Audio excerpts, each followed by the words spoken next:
disebut minal aidin. Kita kembali lagi berstatus sebagai ahli apa? Surga. Dan itu dimulai dari saling memaafkan. Karena yang menghalangi masuk surga itu hak adami. Manusia itu kan paling kikir untuk memaafkan orang lain. Padahal kalau hak adami belum selesai itu Allah tidak mau memaafkan. Makanya syaratnya masuk surga harus kita saling memaafkan. Ini bukan pemanasan karena acara ini acara halal bihalal, tambah adem. Jadi tolong diralat, bukan tambah panas, tambah adem. Bukan pemanasan, tambah adem. Rileks saja. Begini ya, karena yang diutarakan Pak Kures tadi sudah luar biasa. Saya hanya membantu referensi di antara ciri wali Allah itu asyafaqah alal khalqi kullihim. Punya empati, punya kasih sayang ke semua makhluk. Bahwa takdir kita ada perbedaan itu ya wajar, tapi bahwa definisi itu nyata. Tadi beliau menyebut termasuk satu saudara atau satu komunitas dengan makhluk-makhluk Allah yang lain.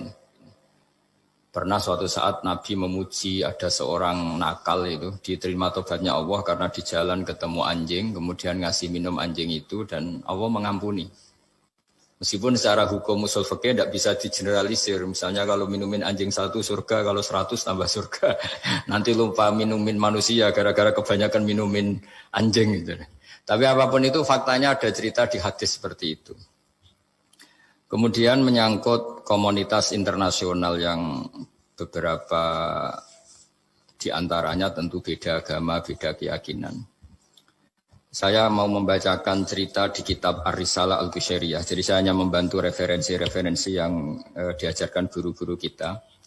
Ar-Risalah Al-Qushairiyah adalah kitab kesayangan Mbah Maimun karena dulu mbah beliau dapat ijazah dari Sayyid Umar Sato, kakaknya Sayyid Abi Bakar Sato yang punya kitab I'anatul Talibin.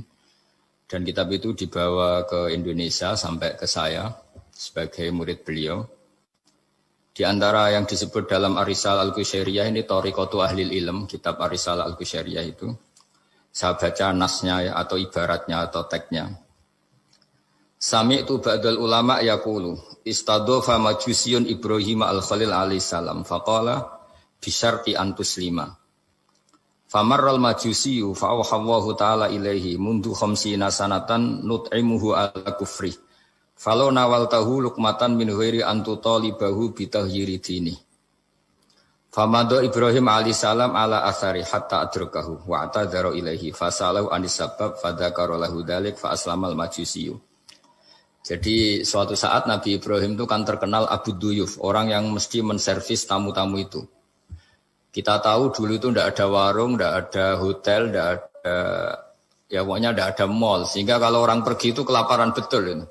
Buat orang kaya pun kelaparan karena melewati padang pasir itu. Kalau sekarang kan orang mau sowan kiai makan dulu. Karena takutnya di rumah kiai kan makan sungkan. Jadi makan dulu nanti di kiainya tinggal pura-pura makan. Kalau dulu memang makan nih tamu itu wajib betul. Kalau enggak ya kelaparan betul tamu itu. Sehingga cerita suatu saat di antara tamu itu berakidah, berfaham majusi. Atau beragama majusi lah gampangannya itu. Terus Nabi Ibrahim enggak mau, saya mau ngasih makan syaratnya Anda harus Islam. Gitu. Akhirnya orang ini putus asa kemudian meninggalkan Nabi Ibrahim. Saat orang itu meninggalkan Nabi Ibrahim, Allah memberi wahyu ke Nabi Ibrahim. Orang itu umurnya 50 tahun dan dia hidup karena tak kasih makan. Terus kata Allah, mundu khamsina sanatan nut'imuhu ala kufri. Saya yang Tuhan saja ngasih makan dia 50 tahun tanpa syarat dia harus Islam. Kamu baru dimintai makan sehari mensyaratkan Islam. Walhasil terus Nabi Ibrahim ngejar orang Majusi itu terus monggo makan di rumah saya. Singkat cerita terus orang Majusi itu tanya kenapa Anda berubah pikiran. Terus Nabi Ibrahim cerita bahwa beliau ditegur Allah kemudian harus melakukan itu. Jadi cerita-cerita seperti itu banyak. Dulu kita dengar para kiai sering cerita ketika seorang Yahudi rumahnya diusir Amr bin As untuk pembangunan masjid. Ketika lapor ke Sayyidina Umar, masjid itu yang mengambil tanahnya orang Yahudi harus dikembalikan ke orang Yahudi. Dulu guru-guru kita juga sering cerita Sayyidina Ali itu pedangnya dicuri sama orang Yahudi.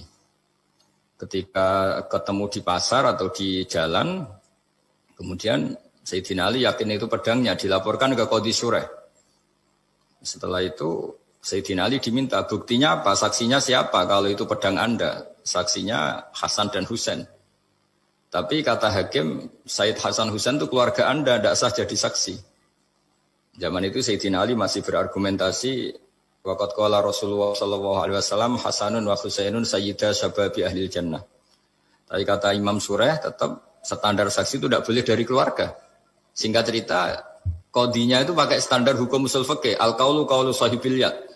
Yang dibenarkan adalah yang sekarang megang barang itu. Ketika enggak ada saksi, al-musaddaq yang dibenarkan al-qaulu qaulu sahibil yad. Yang dibenarkan ya yang megang barang itu. Singkat cerita dimenangkan oleh orang Yahudi tadi. Setelah dimenangkan, Sayyidina Ali agak kecewa. Masa seorang Amirul Mukminin sidang di pengadilan negeri kalah. Tapi orang Yahudi tadi akhirnya insaf, sadar sampai masuk Islam. Sampai beliau ngendikan, bihada taqumus sama wal ard. Karena ini langit dan bumi berdiri, karena keadilan itu. Jadi ini cerita-cerita referensi yang bisa menolong teman-teman siapapun berkomunitas internasional. Karena pikiran saya sederhana ya, al-ilmu yurisul ahwal, ilmu itu melahirkan sikap. Jadi kalau kita punya referensi yang cukup tentang toleransi, insya Allah kita hidup di mana saja punya toleransi, karena toleransi itu juga ajaran agama. Di antara yang diceritakan para guru-guru kita adalah ketika Nabi mau dibunuh oleh orang namanya Daksur. Atau Duksur siapa, enggak tahu KTP-nya saya, kiai-kiai kalau baca Daksur. Ketika beliau sedang santai di satu tempat, tahu-tahu ada orang yang mengambil pedangnya, kemudian bilang, mayyamna'uka minni ya Muhammad. Sekarang Anda sama saya berdua, siapa yang bisa menghalangi kamu?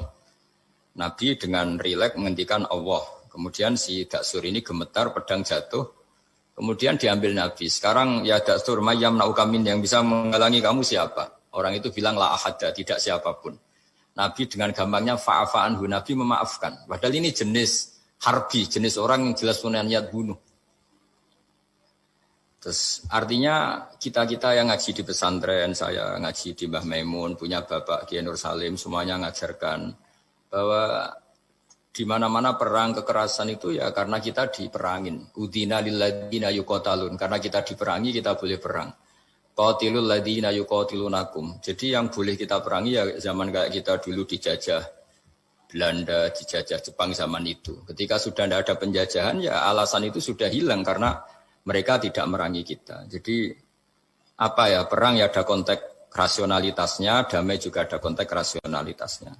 Tapi karena kita punya tradisi referensi, teman-teman yang di Jerman tak bantu, tadi ada kitab Ar-Risalah Al-Qushairiyah, terus ada beberapa cerita-cerita tadi kayak Daksur.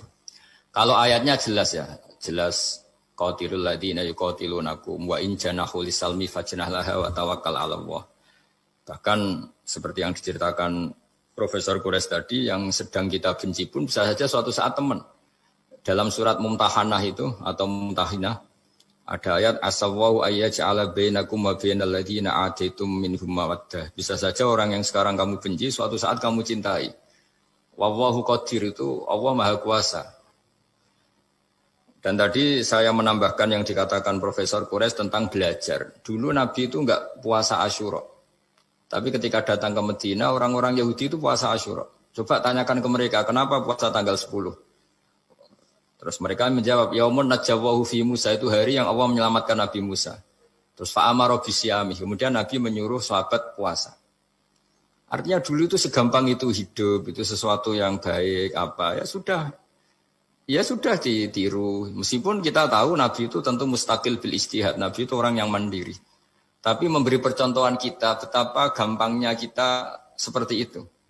Dulu ada seorang Yahudiyah meminta sama Sayyidah Aisyah dan dikasih. Ketika dikasih, dia mendoakan semoga kamu Aisyah selamat dari siksa kubur. Zaman itu Sayyidah Aisyah itu belum tahu tentang siksa kubur sehingga beliau engkar, enggak percaya. Tapi setelah Rasulullah datang dan diceritanin, Nabi, oh iya siksa kubur itu ada. Dan semenjak itu Nabi selalu isti'adah minta perlindungan dari siksa kubur. Jadi dulu di komunitas-komunitas beda agama suatu yang benar ya dibenarkan. Makanya kaidah umum dalam interaksi antar agama itu la tusaddiquhum wa la tukadzibuhum, ya kamu jangan bilang iya, jangan-jangan enggak, ya jangan bilang tidak, jangan-jangan iya. Jadi aturan ilmunya jelas la tusaddiquhum wa la tukadzibuhum. Ya artinya sesuai referensi ilmu lah kira-kira begitu. Terus yang terakhir, Ini saya mohon maaf sama komunitas di Jerman karena saya ini pura-puranya aja sibuk. Karena saya kira ini seberapa jam lagi saya ngajar ini. Nanti kalau saya tidak ngajar di sini yang mengundang agak-agak dosa. Jadi supaya sama-sama tidak dosa ini saya ya nuruti jenengan. Tapi ya karena saya ngajar ini juga yang datang orang macam-macam. Ada yang Kalimantan, Sumatera mau ngaji di sini. Ini seberapa jam lagi saya ngaji Sahih Muslim. Yang terakhir ini di halaman Kitabu Adabil Ulfa wal Ukhuwah halaman 285 dalam Ihya juz 2. Jadi kitab saya juz 2. Mungkin kalau beda cetakan yang jelas ikut Kitabu Adabil Ulfa wal Ukhuwah. Di sini diterangkan oleh Imam Ghazali dengan beberapa riwayat yang disebut al-jiranu salasatun. Bertetangga itu ada 3. Jarun lahu hakun wahid. Ada tetangga yang punya hanya 1 hak. Wajarun lahu haqqani wajarun lahu salah satu hukukin. Terus beliau cerita yang punya 3 hak itu ya tetangga, ya seagama, ya masih ada hubungan kerabat. Yang punya 2 hak ya tetangga, ya seagama. Terus wa amal ladzi lahu haqqun wahid fal jarul musyrik. Yang punya hak 1 itu tetangga yang beda agama. Jadi intinya tetap dikasih hak meskipun beda agama. Sampai diantaranya disebutkan juga di halaman 287. Imam Ghazali ngendikan beliau berfatwa dan beliau bercerita Rawahu Umar bin Shu'aib an Nabi an Jaddih anin Nabi. Terus qala Mujahid kuntu inda Abdullah bin Umar wa ghulamun lahu yaslahu syatan faqala ya ghulam idza salakhta fabda bijarinal yahudi. Abdullah bin Umar itu sedang memasak kambing atau itu pembantunya ini sedang nguliti kambing. Itu pesannya Abdullah bin Umar ya ghulam idza salahta fabda bijarinal yahudi. Nanti jangan lupa tetangga kita yang Yahudi. Ini di Ihya halaman 287. Hanya cerita kebaikan. Jadi cerita-cerita perang itu ya karena kita diperangin, tapi ya kalau kita dibaikin ya baik, itu ajaran Islam. Hatta qala dzalika miraran. Faqala lahu lima taqulu hadza. Ini pembantunya juga enggak langsung menerima. Kenapa? Saking enggak mau nerimanya diulang-ulang lagi oleh Abdullah bin Umar. Faqala inna Rasulullah sallallahu alaihi wasallam lam yazal yusina bil jar hatta khashina annahu sayuwarrithu. Kenapa engkau melakukan itu ya Abdullah bin Umar? Terus beliau menjawab, Rasulullah itu selalu berpesan untuk berbuat baik sama tetangga. Tadi kita tahu kalau tetangga punya 3 hak berarti seagama, ada hubungan kerabat, hakul jar berarti 3. Ada yang seagama dan tidak punya hubungan kerabat berarti punya 2 hak, yaitu 1 agama dan kerabat. Ada yang punya 1 hak saja, ya tidak keluarga, tidak seagama, tapi karena tetangga itu juga tetap punya hak. Dan itu pun masuk kategori lam yazal yusina bil jar, termasuk orang-orang yang harus kita baikin.